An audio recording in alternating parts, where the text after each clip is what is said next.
And now it's time for us to discuss more of these headlines in simple keywords. Adam joining us via Zoom. Good morning, Adam. Good morning, Lena. Happy Hump Day. Happy Hump Day indeed. The halfway point, not too shabby. Yes, the glass is always half full. I will start believing you when you say that with a smile. Sorry, was I? Yeah, I did say that with a smile, didn't I? Didn't it show? No. Okay. A hint of sarcasm. All right, let's jump into keyword news portion of the day. We're going to try to clarify these major headlines for our listeners, starting with Nuri rocket's third launch, impending and scheduled for later this afternoon. This is our first pick of the day. Nuri launch. So Korea's homegrown rocket Nuri is at the launch pad at the NATO Space Center, and it is ready for its third launch. It seems to mark an important occasion. What's the latest, Adam?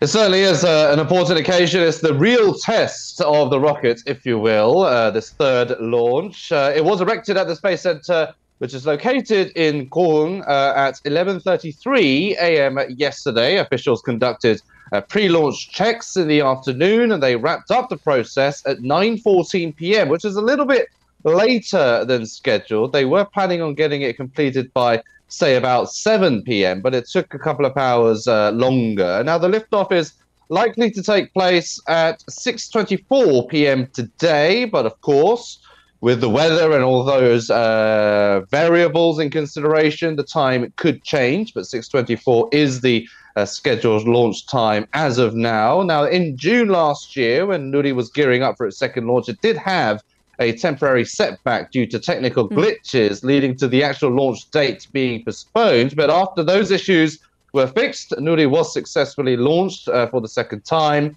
Hopefully there's no real hiccups this time, and it does launch on time, but of course we'll have to see. Now today, Nuri will perform a mission to launch practical satellites into orbit and will carry 8 satellites. They include the country's second next-generation small satellite, as well as microsatellites developed by the Korea Astronomy and Space Science Institute, codenamed SNIPE. Cube satellites developed by 3 private companies will also be put into orbit. They are included in that list. It is the first time that Nuri is tasked with handling multiple satellites in one flight. The small satellite is expected to enter into orbit at an altitude of 550 kilometers from the rocket 13 minutes and 9 seconds after liftoff. The 7 Cube satellites will then, in turn, be injected from the rocket at 20-second intervals.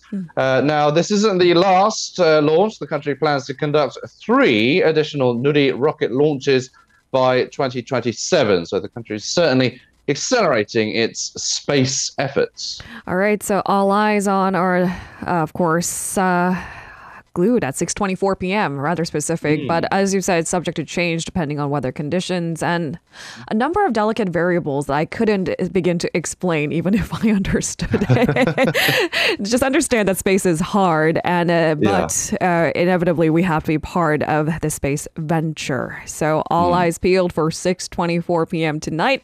We'll have the updates tomorrow morning on that regard as well. Let's move on.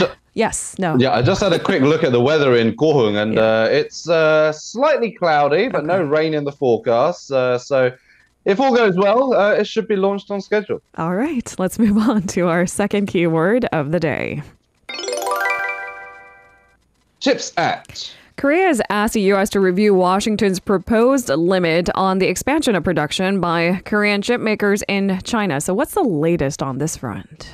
Yeah, so again, the CHIPS Act is causing a bit of concern for Korean chip makers, and the Korean government has asked the U.S. to double that limit for those receiving CHIPS Act grants. This comes 2 months after the U.S. set the limit at 5%. So basically, the Korean government wants a 10% limit. Now, Seoul said in documents to the Federal Register that it believes the guardrail provisions, as it's called, should not be implemented in a manner that imposes an unreasonable burden on companies investing in the United States. It urged the U.S. to review the proposed rules' current definitions of material expansion, legacy semiconductor, and other key terms. The CHIP Act offers grants, but they can be taken away if a company violates the so-called guardrail provisions, something the US is calling technology clawback. And now Seoul asked to further clarify the scope of restricted activities under the clawback. It also called on the US to consider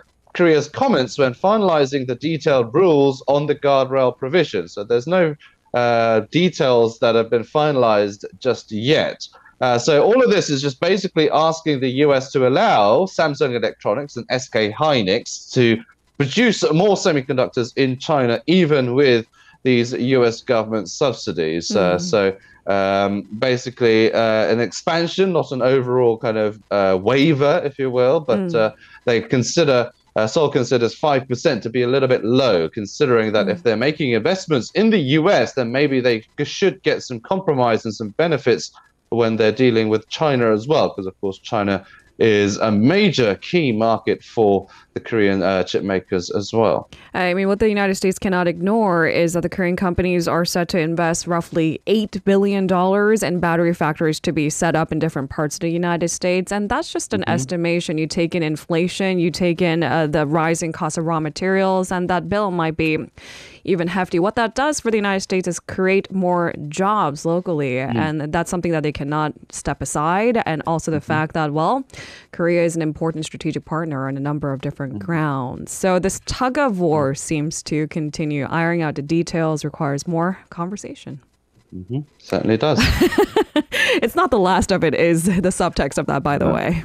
All right, let's move on to our third keyword of the day.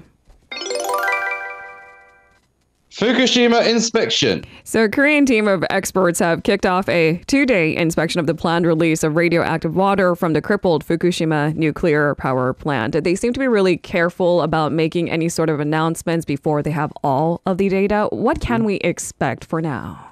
Yeah, so they only just completed their first day of checks, so it is a bit early to kind of alleviate concerns of South Koreans, and probably still not enough to alleviate those concerns even after their inspection is done. But they have kicked off that inspection nonetheless. And Yuguki, who heads the delegation, told reporters after the first day's visit that his team observed all the facilities that it did intend to see. But he noted that the team needs more data, including about the water filtering system to determine contamination levels before and after treatment and whether it is safely operated.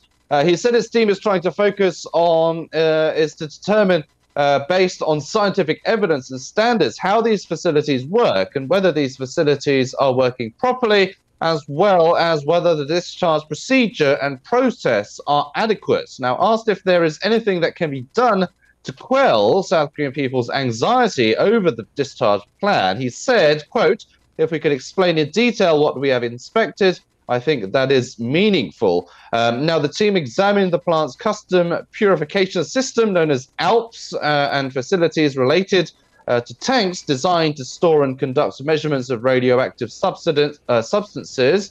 The experts also examined additional tanks from which the operator TEPCO had obtained samples for the radiation environmental impact assessment. Tomorrow, the team plans to visit a chemical study facility.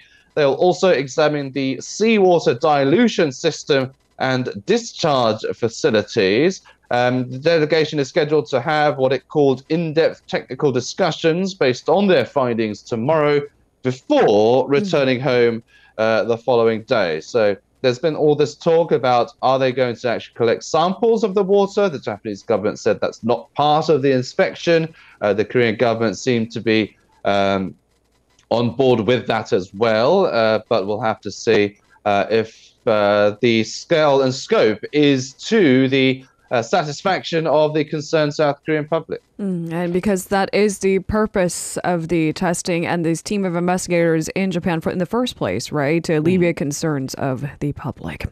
Let's move on to our fourth keyword of the day. SME gathering. President Yoon has attended an event at the presidential office to honor SMEs that have made a significant contribution to the nation's economic development. Can you tell us the details of this meeting?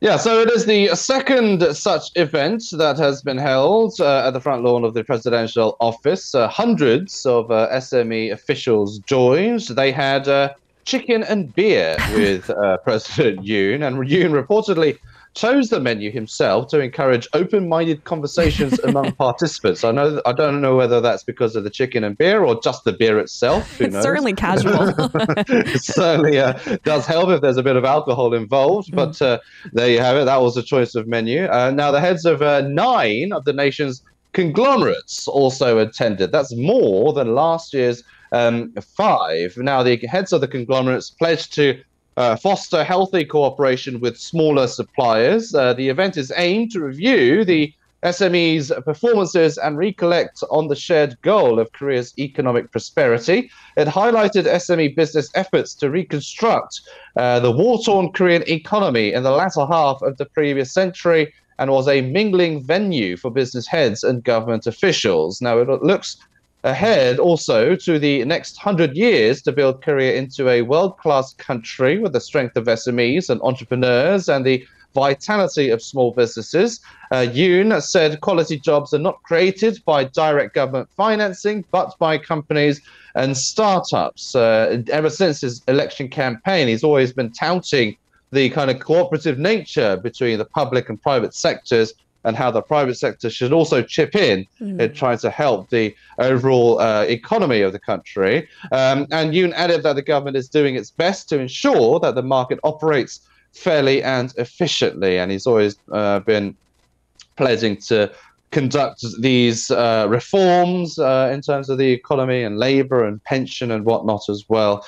So there you have it. There's an event to commemorate the efforts of the SMEs, the future of Korea's economy and market. All right, with that, we move on to our final keyword of the day. Remembering Roh Moo-hyun. Thousands of people, including rival party lawmakers, attended a memorial service for the late former president, Roh Moo-hyun. What can we make of the ceremony, Adam? Yeah, so this is a kind of a ceremony to mark the late president's death, but it's also a platform where there's still some political bickering taking place, especially with the attendance of rival party lawmakers as well. Now, this ceremony marks the 14th year since Roh's death. It was held in the southeastern rural village of Bongha, Roh's hometown. An estimated 7,000 citizens attended the memorial service, wearing yellow visors and carrying yellow umbrellas. The color symbolizes the former president. Also in attendance were former President Moon Jae-in and Prime Minister Han Duck-soo, both of whom actually worked with Roh during his presidency. President Yoon didn't attend himself, but he sent a wreath of flowers through Lee Jin-bok, the senior presidential secretary for political affairs, who attended the service in his stead to offer condolences to Roh's family. Prime Minister Han vowed to revitalize the local economy through transferring central authority to provinces and bold regulatory reforms and investments as envisioned by Roh. The occasion for remembrance didn't stop the political bickering, as I said, between the opposing parties. However, the Democratic Party chief Lee Jae-myung told reporters that democracy has regressed again, an apparent swipe at the Yoon administration, and that historical progress that Roh dreamed of has halted and seems to have temporarily retreated into the past. Now, the Democratic Party itself is kind of embroiled in a lot of scandal and controversy with cryptocurrency, and the DP chief himself embroiled in a lot of scandal as well. So the ruling People Power Party is likely to, lash out at those comments by the Democratic Party chief as a way, just probably describing it as a way to kind of leave or turn attention away from that. But yeah, I mean, it's like the May 18th Gwangju uprising ceremonies. There have been a lot of tension between the rival parties in these events. Roh Moo-hyun, being a liberal president, of course, leaves some room for the liberal side of the aisle to cause some tensions with the conservative side as well. So there you have it. But yes, it's the 14th year since Roh's death and a ceremony was held. And thanks for including that political angle there. Thank you very much, Adam, for today's coverage. Appreciated. We'll see you tomorrow. You're very welcome. See you tomorrow. If you're listening to our program using the podcast service, just a reminder that we do go live Monday through Friday, 7 a.m. Korea Standard Time. So tune in and help us make the show more informative by giving us your input. See you bright and early on Good Morning Seoul.